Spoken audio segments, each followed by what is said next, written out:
All right. So good morning, everyone. My name is Mike Bryan.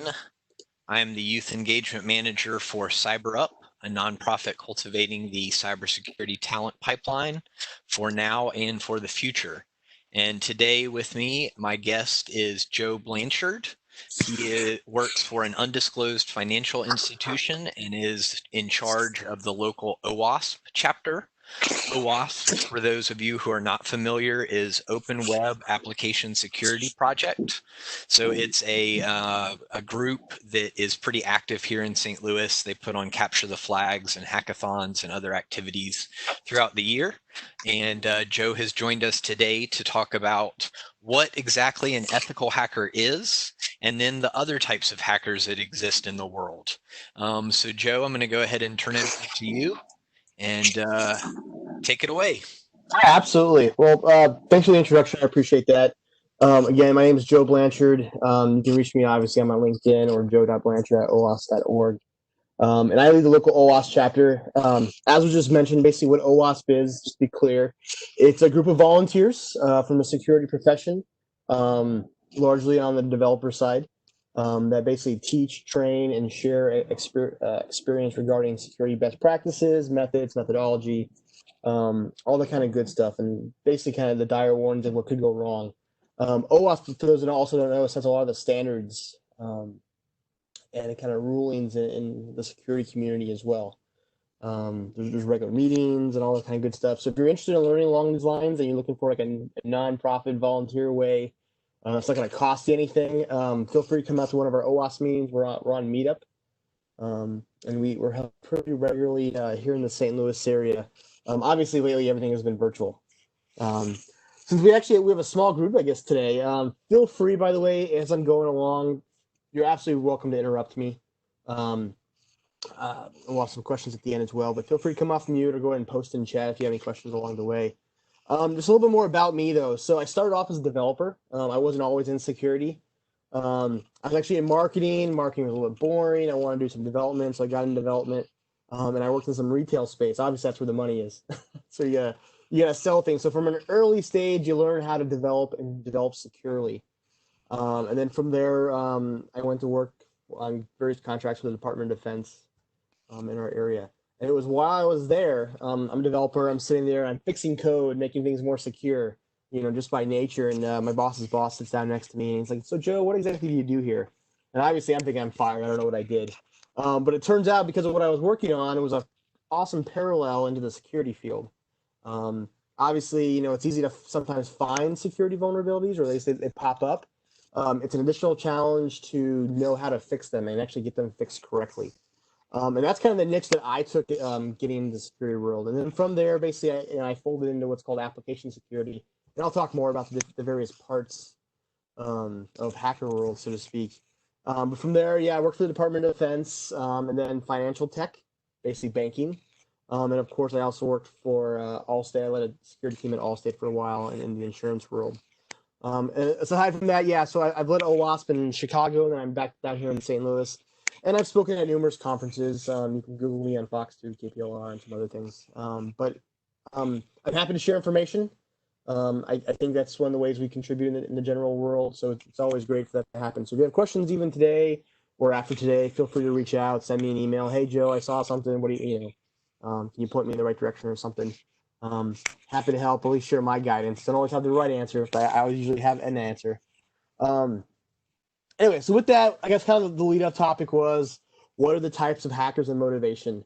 I'll be blunt. Aside from kind of eye candy, we don't really use the word hacker too much anymore in the world. It has a very negative connotation, and it doesn't really always mean what we think it means. Um, so with that being said, though, there are some other titles and tips that do kind of help define various types of hackers or security individuals, for good or bad. Um, but when we talk about these individuals too, it's really good to know and think about what motivates them. And although I'm grabbing off like a quick list here, there's all thousands of shades of gray in between, and there's combinations of these. So don't think this kind of nails everything down. But these are some of the big ones, and of course we always talk about motivation. In the security world, we often talk about threat modeling. And part of that is who's coming after us and why. And it kind of breaks down to some of these individuals. So the first one I have here is White Hat. These are the individuals that use their powers for good, often termed ethical hackers. These individuals generally work for companies, either the government or okay, all right. Well, we can laugh at the government part sometimes, but they'll work for banks or other corporations. The idea is that these are the individuals that try to keep everything safe for all of us regular users. And of those white hats, there's numerous categories in there. I want to talk about those again in a bit as well. Um, of that, we of course we go into gray hat, and gray hat's kind of a mix. These are the individuals that you'll often hear about finding vulnerabilities on the net, kind of out of the blue. Um, so basically, they'll often be looking for vulnerabilities. They'll be scanning things. They'll be doing manually testing. These guys are also generally very niche. There are certain types of vulnerabilities they often look at, because these are the ones that also report to bug bounties. And basically, a bug bounty program is something where you can submit, hey, I found a vulnerability on your website or on your application. Pay me. So that's kind of where these people come in, because a lot of times, a lot of the companies will get the bug bounties give permission. A lot of times they don't. But of course, if something's found and it's bad, whether they gave you permission or not, they're gonna have to do something about it if it's made public. So usually they'll either pay out or then again legal will be involved. Um, the next term is black hat. This is again a very generic term, generally for someone doing stuff without permission. And these are hackers that are either external or internal. Internal being the worst. Um, that basically they often work for personal or financial gain. They're after something one way or another, and it's their goal to get it, legal or illegal. Um, it is, of course, that then breaks down to some more, I guess, more specific niche categories. One's often thrown out, and it's been thrown out since, I guess, the 80s. It's what's called script kiddies. It's a kind of a derogative term in the hacker world of individuals who don't have a whole lot of knowledge, but they know how to install a tool. And some of the security tools, scanners in this case, or various other scripts, hence the name Script Kiddie. They can point something at a website and click the button, and it'll come back with some vulnerabilities, or it'll have some pre-canned hacks depending on, if we found an old version of WordPress, there actually might be a vulnerability on the script, which can actually then, spam out something to the WordPress site or what have you. Keep those PHP sites updated, by the way. Anyway, yeah, so generally most people look down at script kiddies, and it's usually where a lot of places or younger individuals start. You'll see a lot of high school kids, initially start learning some of this stuff, and that's kind of where they start. Hacktivists. So hacktivists, again, it's more about a motivation than probably a skill level. But again, they're motivated by politics or religion. They often wish to expose, wrongdoing or exact some kind of revenge. In this very high volatile world where we see right now, we can see a lot of this. They'll deface corporate websites or government sites or other such things. They're not really necessarily going to shut something down, and they're not usually trying to steal in the hacktivist case.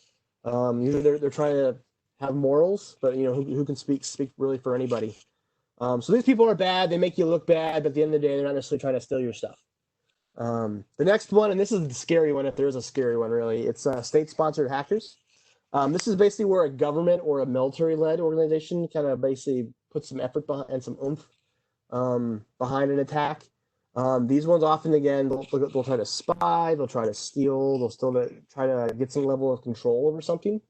Whether it's just information on when someone's booking a flight, or are contracts going on, or is the military trying to do something? Can I take down some kind of system, or at the very least slow it down? Denial of service, as simple as that is still an attack nonetheless. And of course, spy hackers, exactly, the name says it all. Spy exactly is what they want. You don't really see them causing a whole lot of damage. You don't see them really, I guess, how to put it, causing or deleting things. 9 times out of 10, spy hackers is exactly that. They're trying to infiltrate data or pull data out one way or another. These people are very patient. They will come in now and maybe not check in for another year or two until they need something. Always kind of laying those spider webs, so to speak. But they're out there. And the last one I want to touch on is cyber terrorists. Motivation is very similar to hacktivists, but they are willing to go to extremes. They are willing to do whatever it is to advance their cause, whether that's just destroying something or causing them some level of body damage or collateral. Um, I mean, it's pretty direct of what they do. So again, on the good side, when we talk about white hats, those of us trying to protect against these individuals, their motivation, their tactics, their MO are things we often look at so that we can then better identify and triage and then, of course, protect and defend against these individuals. Um, not every program or team or location has the same level of defense or knowledge or insight as others. But those are like three key areas that we look for. But let's talk about the white hats for a little bit. And so this is where individuals like myself and many more, I'd say the majority of us fall into in the security space. We're hired by someone, a company, an organization, what have you, to basically defend everything. But to be clear, to defend everything is to defend nothing. And on top of that, we fall into so many niche categories. It's foolish to say that one hacker knows and does everything. In our world of space, there's so much terrain. The footprint is often so big that we niche and we carve out our roles of understanding and responsibility, and we focus largely on those. Not saying someone from one side can't do something on the other, but usually in the day to day, and that's what this is, life of a hacker. What do I do from the day to day to protect my company, protect myself even from various things. But of that, the white hats, let me talk about some of those niches really quick. We'll start at the top. Blue team, and some of these teams they're all by color. You probably heard these before. So blue team is generally defensive in nature. They are looking for basically they're running the SOC, the operations center. They want to see all the traffic coming in. They want to look for weird patterns. They want to look for anything odd that's going on outside of the norm, and of course defend against that. They often run within their scope also any security response or incident response. And that's generally what they focus on. Most large companies will already have a blue team. It's probably one of the first things they stand up. And then after that, we have the purple team. Purple team is a new thing that's going on. I'm kind of biased because I kind of believe that people that have purple teams, they have a purple team because they have bad project management or bad project leadership. But purple team basically kind of integrates the blue and the red team together. And I'll talk about red team in just a second. But basically, they take defensive tactics based on the results of the red team. So basically, again, it happens when red team and blue team can't talk. That's when purple team comes in. They're like the project managers that talk the two teams together. With that being said, red team. Red team is kind of the sexy one that you'll often see. If you're watching TV or anything else going on like that, and you see someone out there, they're on some terminal session or they're doing something really odd. That's usually like red teaming kind of stuff. But red team, when we think about what their role is, it's really wide. It's like a wide open door. They are not niche at all. They have individuals that might be niche. Red team can go everything from trying to just do a penetration test on an application. They can be trying to pull some data out of an API. They could be the guy showing up at the front door of the headquarters with the hard hat on and a security and a little badge saying, "I'm here to check your power meter." There's all kinds of security that red team does, and it really runs the gambit. A lot of it has to go with whatever the security appetite is for that particular organization. Some of them really want to know everything. How bad is it? Can someone walk in the door and sit down on one of our computers and we'll have no idea? Or, can someone remotely log in, get a shell and do whatever damage? These are the things that red team looks for. And again, in a perfect world, once they find something, they then communicate that over to the other appropriate teams. One thing red team generally does not do, other than they'll do a write-up report, and this is kind of a notorious thing, is they generally don't excuse me, they generally don't stick around and help fix the issue. They'll report, "Hey, we found this, and this is a recommendation," and then they walk away and they move on to their next thing. That's just kind of the nature of red team because their scope is so big and they have so much to do. They aren't really there to, walk and handhold people to fix things oftentimes. And that's where these next three teams come in. And this is actually my scope and range. So I'm the director of product security at a financial institution in my normal day job. And basically, I will run, we generally really don't call it the orange, yellow, and green team, but by category, this is kind of what it falls in. The orange team, of course, is education. So I work in my world, we work directly with the developers, people actually writing the code, the application, the architects that are designing all this. We also work with the DevOps individuals, the people actually running the servers and putting stuff out there. It's our job to, again, work with these individuals, and we start off by educating them. These are our policies and procedures. This is how you should be doing things. And we start with that because it's kind of hard to come down and hit somebody with a bat for being bad when you haven't told them the right way of doing it. You can still hit them with the bat. It just it doesn't leave the correct mark, so to speak. So we try to educate. We try to teach people, hey, we see what you're trying to do here. You're trying to design, whatever application, but you need these steps and processes. Make sure we check off these boxes. Oh, you're going to use a credit card. Let's make sure we follow these other additional standards and steps as well. And all that goes into play. So not only do we educate, but of course we get those policies in place. We have things, on a wiki or a Confluence or any kind of document that basically walks them through and gives them education up front on how to do these things. Next, I guess the yellow team part. Like I mentioned, my team again works with the developers and the architects. But as they're developing their applications and their programs and setting priorities, hey, do we want to add a new feature? Do we want this fancy little icon, or do we want to fix all these security vulnerabilities? It's my team to work with these people to help set that priority, what goes on, the order in which it goes on, and make sure all the things that they're building are safe and secure.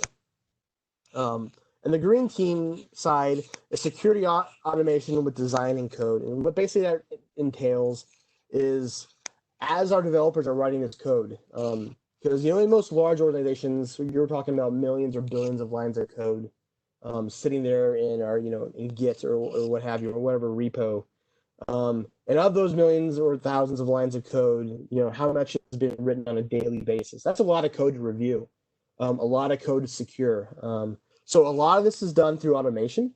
A team of 15 guys can only look at so much code a day, depending on how many you have. But automation allows us to triage and spend our short time doing those manual tests, the things that the automation can't see, the things the automation can't do. And I'll be talking a little more about that in a few minutes as well. So again, there's various teams and each one has a role, and together it becomes a security, a holistic security group. But again, everybody has a niche, and we focus on those things. Generally, we look for areas where we're not strong, and that's the area where we hire up or we skill up in. The good news is there's for smaller companies that they can't hire whole teams like this, there's a lot of third-party options out there. You can get help from the outside that fits your need. There's a lot of pre-canned stuff that is relatively secure, way more secure than it used to be. I can do the whole addendum about how basically security was an afterthought back in the day, just 10 years ago, not even 10 years ago. I'd say 6 years ago.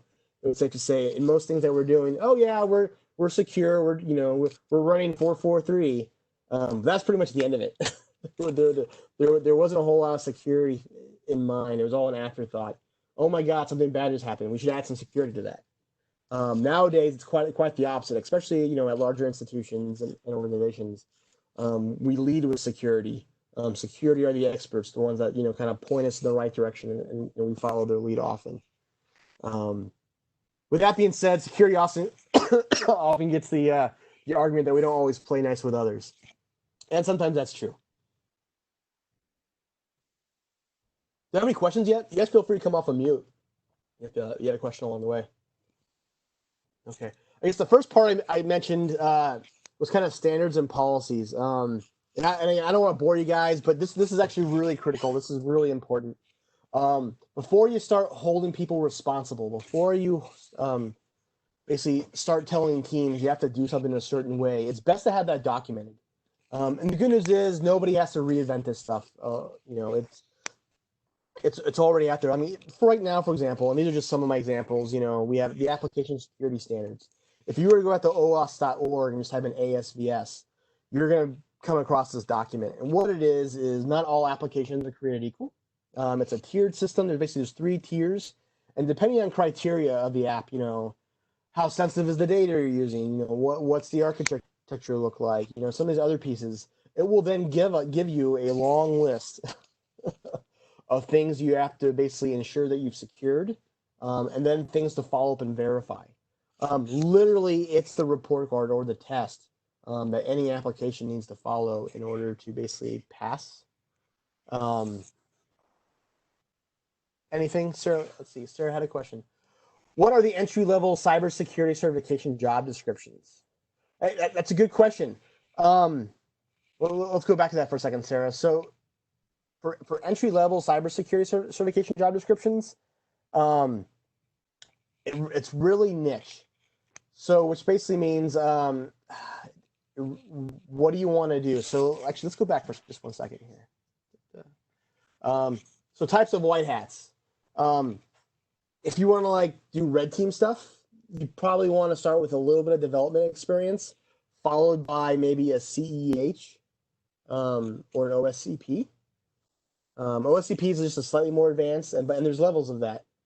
And that would be like basically kind of for red team stuff, if that's the way you want to go. However, if you're looking for like a blue team job, you want to sit in the security operations center. You want the wall of screens, showing all the traffic coming in. That kind of stuff. You probably want to start with a security plus.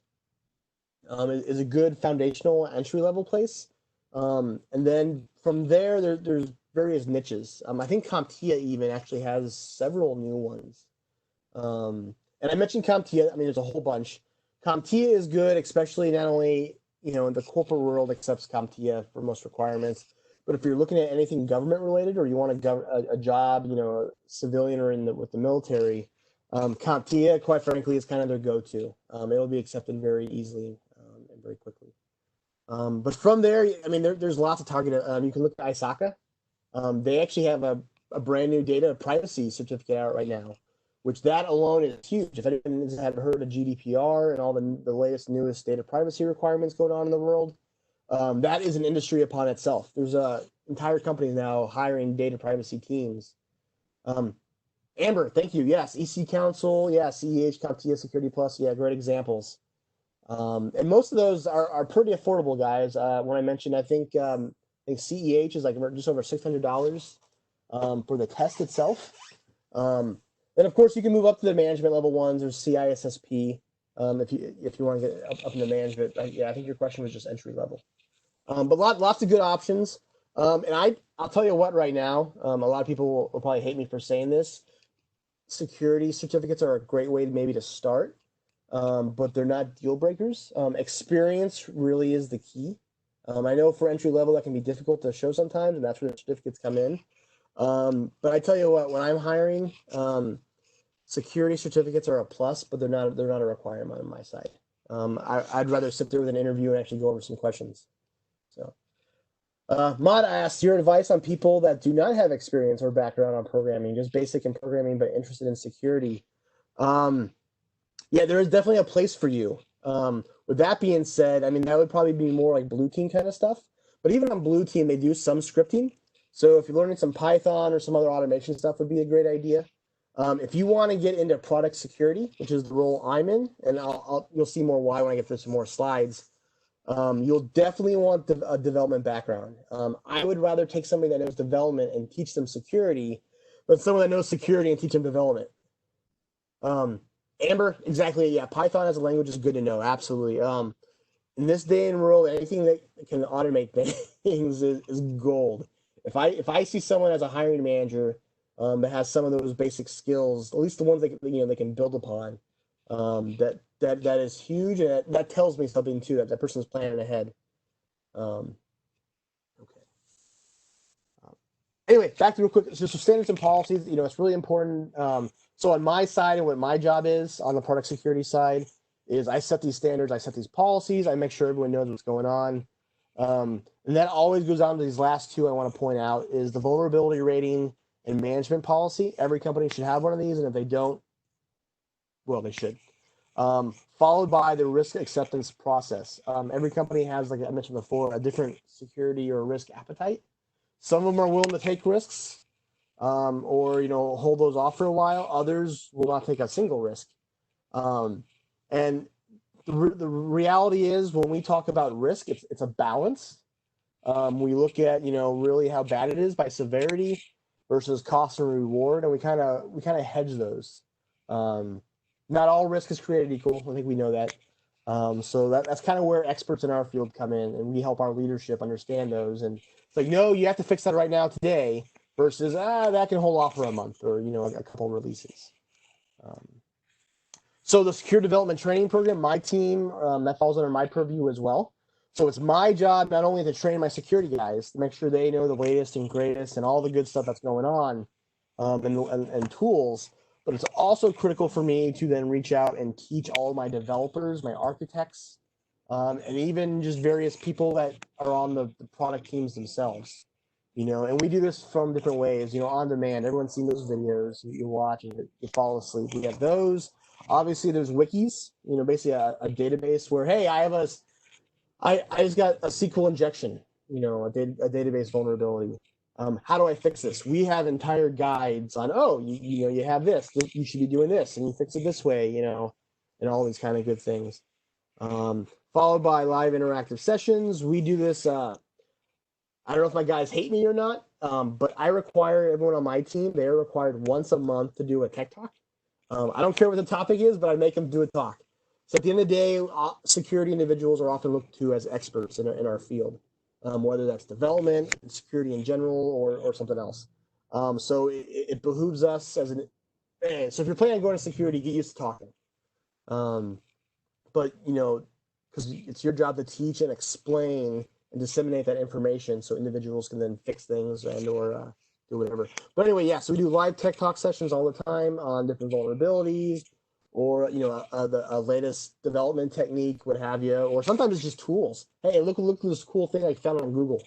Let's talk about it. I think one of my guys just did one the other week on, oh my God, for the life of me, I can't think of it. There's a new phone, I guess, software. Forgive me, I can't even think of what it's called. Anyway, supposedly it's very secure, but it has its limitations. So we basically he tore through all that. Great talk, but that's the kind of stuff. Followed by capture the flag events. Everyone's heard these, and really all a capture the flag event is it's a security puzzle. There will be some vulnerabilities out there, and it's your job to go and find them. It may be as simple as, hey, find this. You find the user's name, by going through some weird process, or can you create an action or an event, by modifying a small piece of code, that kind of stuff. And if you can, then you get the little code and you move on and you prize it. The idea is that these kind of things reinforce a lot of things in the real world that we're seeing on a regular basis.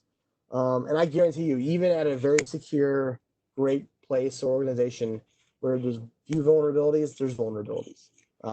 There's no 100% safe. But also that goes why we have, we do everything in layers. We'll talk about that too.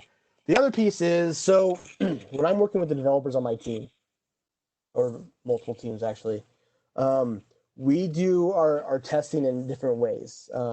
We start off by doing architecture reviews and working with them. This allows us, just like I have here on the slide, an opportunity to eyeball their documents and design and look for anything right off the bat. Oh, hey, I see that you're connecting this external piece to this internal piece. Are we following all the rules? Maybe we shouldn't be doing that. Let's talk about what our options are. And if we are, what's going on? It facilitates knowledge interchange. It lets us know what's going on versus some other pieces. And of course, it increases software quality and helps us to spot faults before they become real disasters. I'm going to get to it in just a moment too. We do, again, I mentioned a lot of automated tool testing. And then we also do various manual testing on these pieces, basically penetration testing, hacking. But a lot of these things you don't see at the end effect. You don't see them on the prod environments or the beta or the UT dev environments. You would only see some of these vulnerabilities at the architecture level. Is something weak or something not weak? So that's kind of where we get in. We look at, just as I have here with authorization or authentication. Are we doing those appropriately? Are we auditing appropriately? Do we have our logging set up correctly? How's continuity of services? Can we survive a denial of service attack? These are things that we look for even before we get out of the gate. Like I mentioned before, red team is going to be out there, and the external bad guys are going to be out there knocking on our door. It's my team's job to make sure none of those vulnerabilities, none of these bad things actually make it out the door, that we have them fixed and tested and secure before it ever gets to that point. So if it gets that far, then my team, in essence, has failed or done a bad job. So we look at that. Katie has a question. Hi, Joe. Thank you for speaking this morning. This is a great info. Are you talking about CBT style training? Do you know of a CBT product out there available to those of us that are beginners that walks us through the Whitehats? Yes, absolutely. There is this amazing thing called YouTube. And I know everyone kind of rolls their eyes, but there's so much out there. Totally free. I mean, type in a vulnerability like right now. If you go to OWASP.org, there's all kinds of like wiki and Confluence and text data out there right now. But you can reference that stuff. So, like for example, there's what's called OWASP Juice Shop, which is actually it's a little platform you can run up and spin yourself. Has anyone heard of WebGoat before? This is the new version of WebGoat in essence. But it has all kinds. It's basically it's a website with intentional vulnerabilities. You can go out there and there's a whole diagram and document of the vulnerabilities, and you can walk through and test them. And do various things. And then, of course, you can go back to YouTube and type that thing in, and it'll give you a walkthrough as well. Let's see, Mana, any reference on vulnerability management that we can use as guidance? ISO is good. I tell you what, Mana, let's get to vulnerability management in a moment. The biggest thing I'll mention right now is that you actively track them. I think that's been the hard. I think that's the hardest part working with developers is to actively track them. You can use something like Jira, or there's a bunch of other tools out there. And then further, you have to communicate those things to the developers so that they can understand and basically make action and track those themselves. You want to get those into the pipeline, the sprint, whatever your development method is, be it agile or waterfall, what have you. You want to make sure that those are priority. But anyway, yeah, so back to the slide. So we have architecture review. We look at all their stuff, how's everything connected? Is it looking good? What software, what third-party pieces are they using? And then from there, of course, we implement a software security analysis process. This comes in several different parts. And what I mentioned before, kind of about the automation, this is where that automation kind of comes in. So the first part is we have what's called static analysis. This is, or SaaS. This is basically, we directly integrate this into IDEs, Eclipse, .NET, whatever IDE they're using to actually write their code. This then also follows, it's the build pipeline. So literally, as soon as a developer is checking in their code to Git, it is immediately being grabbed by whatever SaaS tool that you use. I'm not going to mention which one we use, only for the fact that I want to sway it anyway. There's a bunch of good stuff out there. But our SaaS tool will then go out and grab that and immediately do a scan. And what it's scanned for, it's actually literally reading the live code, looking for vulnerabilities. SaaS is great in detecting things like cross-site scripting, all kinds of code-related issues, obviously. There is sometimes a high probability of false positives. But the good news is these are way better than they used to be. And of course, before we share these results on with any of the dev teams, my security team verifies and vets them, and then passes those on. But generally, this is a very fast reaction. We can do it, in a very automated manner, and allows us to stay up to date. The next piece is DAST, or dynamic analysis, and this is a bit more live and a bit more true to form, in that what it is, it's a scan of an actual app or website in a real environment. So we'll actually prop a site up and then point this tool at it, and it will browse through just like if it was a user. The only difference is that while it's happening, it's looking for a whole slew of passive vulnerabilities. Are we using SSL? Are we not? Are we, do we have our content headers in order? I mean, is all the stuff that we require in place? It's an extremely long list. But on top of that, it's actually throwing malicious payloads against the site. Can I do a SQL injection? Can I do a cross-site scripting request? Is there a CSRF vulnerability in here somewhere? And again, that list is extremely long too. So let's just do this huge list of vulnerabilities in a pretty quick time period based on our requirements. And again, it goes through the site huge, just like it goes a person and browses through. The other cool thing also helps inventory those pieces for us. And the last piece of automation that we really have is called OSS, or Open Source Software Analysis. This is a newer one, but this one is absolutely critical. This is just as important as the others, if not more, even though it's newer. And what it is, and I don't want to harp on any company, Equifax, but some years ago, you guys may have heard about a vulnerability where Equifax was breached.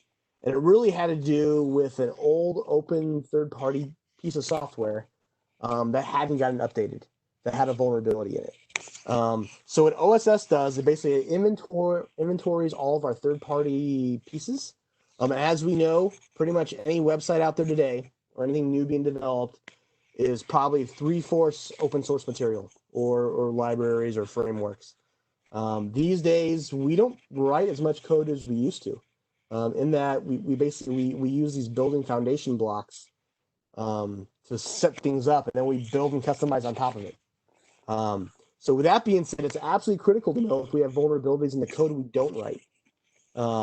So what OSS allows us to do, it inventories all that source, libraries, frameworks, what have you, and it allows us to know at a moment's notice if any new vulnerabilities open up, so that we can update, patch, fix, or even just straight out remove any of those code frameworks or libraries to make sure we don't get hit. So again, back to the Equifax thing, and again, not to harp on them, but just an easy, great example is they didn't necessarily write bad code. They were just using somebody else's really bad code. They didn't change it fast enough. So them, and many others got hit by the exact same thing, but they were the biggest, I think. It was kind of bad luck because they knew about it, but it didn't get checked off fast enough. So it's really critical that we stay on top of that stuff as well. And again, in an automated fashion, we're lucky enough to where these days we can stay on top of that really fast. In this case, if you're looking for a free, I think OWASP actually offers a vulnerability finder specific to this as well that you can run against your tools and software. Okay. The other piece that I'm responsible for, at least in my world, is the bug bounty program. And what bug bounty is, it's something that's offered publicly. Whereas, if you're a researcher and you come out to our website and you find a vulnerability, it's an official channel in which you can then report that vulnerability to us. And then if we determine it's within the scope that we allow, and it's a real vulnerability, we actually pay out. There's money that's paid out. Two companies here at the bottom that I'll point out actually have huge bug bounty programs. They actually work for other big companies, Microsofts and Googles and the Amazons or what have you. Those companies hire these guys to basically run those programs for them. So you can go out there if you're interested in being a researcher and starting off and seeing what the scope is. You can go to HackerOne or BugCrowd and basically sign up to be a researcher and go out and find these vulnerabilities.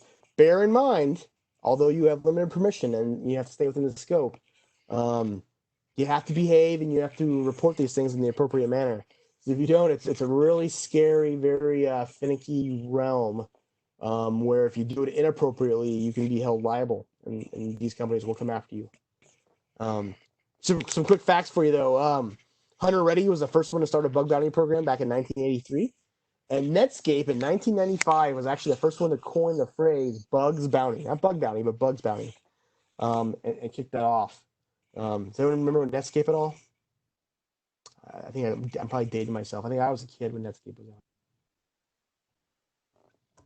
But anyway, I digress. Okay, I guess that's the end of my slides. But that's kind of what I do in a day. So again, I run those programs. I know it's only 10 slides or so. That really breaks down into a lot of work on a daily basis, especially at a corporation that has so much code flowing through every day. We have to stay on top of that. And a lot of that, again, I mentioned before, it's a lot of meetings, a lot of meetings. So you have to be able to be very, especially if you come into product security or application security area, you have to be willing to do a lot of talking on top of all the testing you do that goes on. And when I talk about, I guess, even the manual testing, let's talk about it for just a second. We talked about the automation, but the manual testing we do, my team also uses various other, we have burp suites and we have tools that we've written ourselves. And we have other things to manually test a lot of our applications for, various pieces. Can I escalate my privileges? Can I, get sideways access? Can I basically do anything on the CyberUp application that wasn't intended for me to do? Some people call those bugs. Other people call that free features or what have you. But those are the things that we look at on a daily basis, and it really never ends.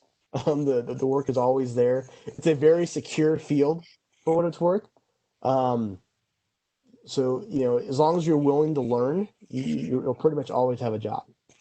So I go ahead for questions. I think I hear someone trying to talk.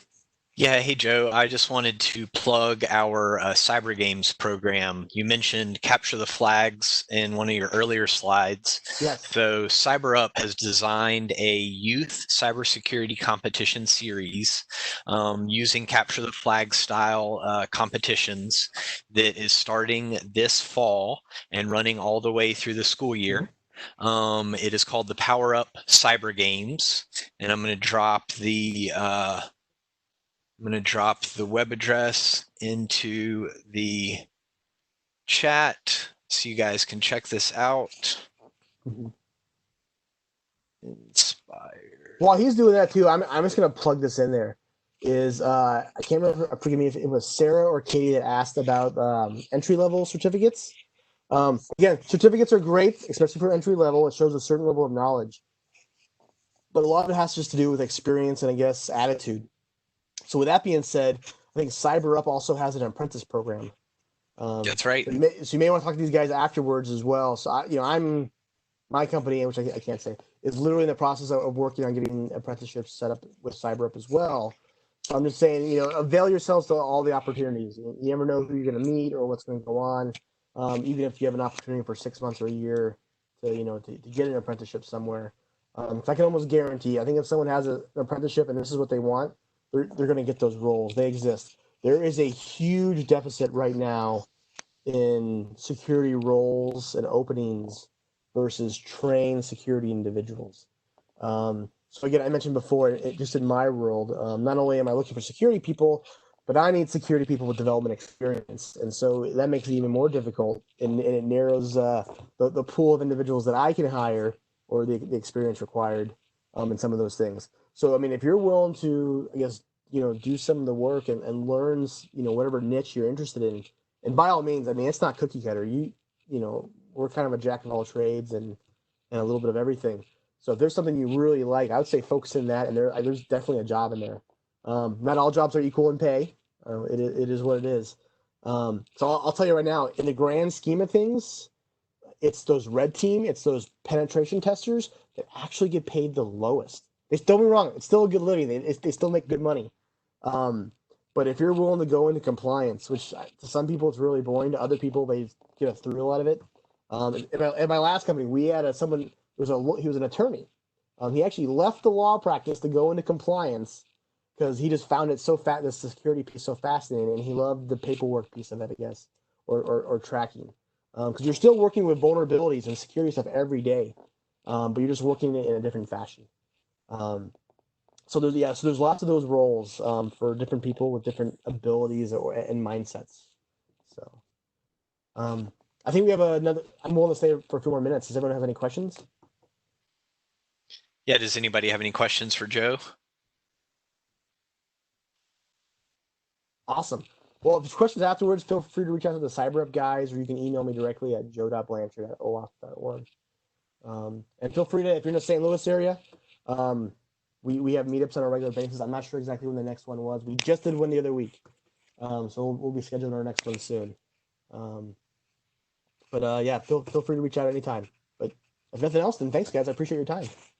Thank you, Joe. I appreciate you joining us today. Thank you for your very informative discussion about ethical hackers and the different types of hackers. I think that we're all much more educated now than we were about an hour ago. So we appreciate you joining us today, and I hope you have a good rest of your day.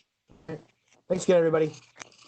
Thanks everyone for joining us today, and we will be having another one of these webinars next Wednesday and the Wednesday after. The next Wednesday is about gamification in learning. So it'll talk more about the capture the flag competitions and how that helps students to learn. And then the last one is about top 3 ways to introduce your child to cybersecurity. So it's one aimed sort of at parents and at educators if they are wanting to learn more about cybersecurity. Yes, everything mode is available on Eventbrite to register. We also have all the events listed on our Facebook page. And if you have gotten our newsletter, all of the webinars are in the newsletter as well. I don't know if you get that, but you can sign up for the newsletter on our website. So it's getting close to 11 o'clock. Does anybody have any questions about the cyber games that I was speaking about, the Capture the Flag competitions for youth?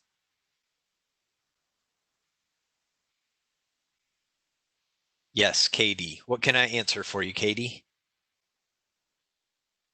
Okay, so oh, you're the one that has your son signed up. Perfect. So the timeline is registration will end on October 9th, and I will have sent to you by that time the list of topics for the season so that you'll know the order and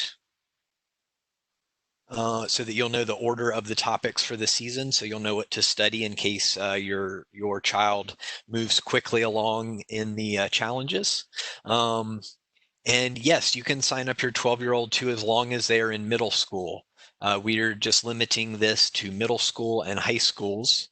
And if your kids wanted to find 2 others, they could even form their own team. That's another option. So they don't have to have a teacher as a team leader. They can form their own private team outside of school if they like. Yes, you're welcome.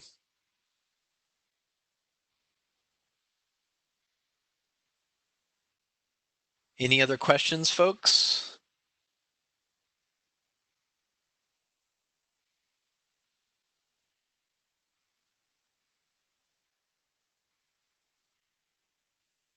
Everybody's good? All right. Well, I thank you everyone for joining me today and Joe for this discussion about ethical hacking and the types of hackers that exist in the world. I hope that you learned something valuable today and that you enjoyed the discussion. And please come back next week and the week after for our next upcoming webinars, like I just mentioned. They'll be both Wednesdays at 10 a.m. the next 2 weeks. So thanks again, everyone, and I hope you have a wonderful day. Take care.